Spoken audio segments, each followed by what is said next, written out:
So, napag-greet ako ngayon.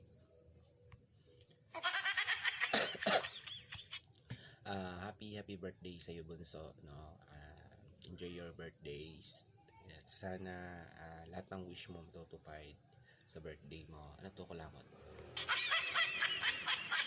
Akala ko kulangot pa.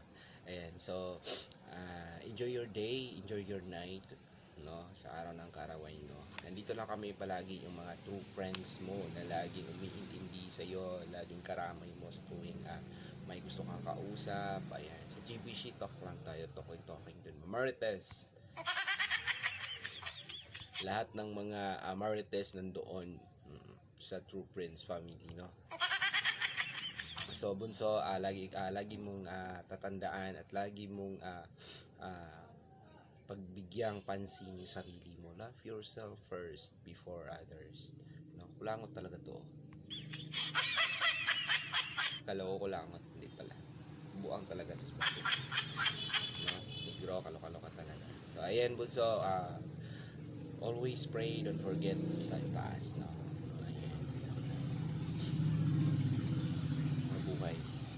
Mabuhay ka hanggang gusto mo. Ayan, bye, happy birthday. Happy birthday, Bunso! And then, wish you all the best.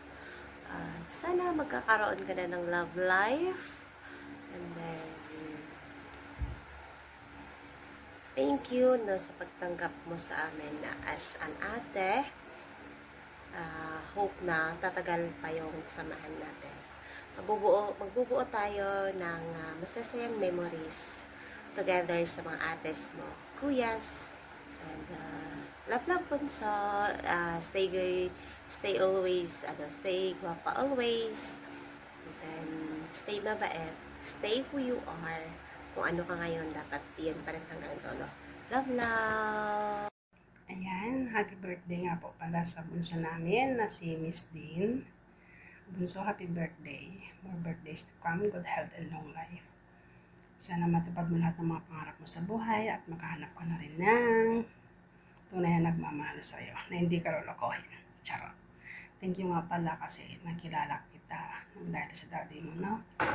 So, thank you din sa suporta na mo sa amin kung anong meron kami ng daddy mo. Sana hindi ka magbabago at sana makabanding kita in person, no? So, sana mag-ingat ka palagi and God bless. Once again, happy birthday, Bunso. I love you.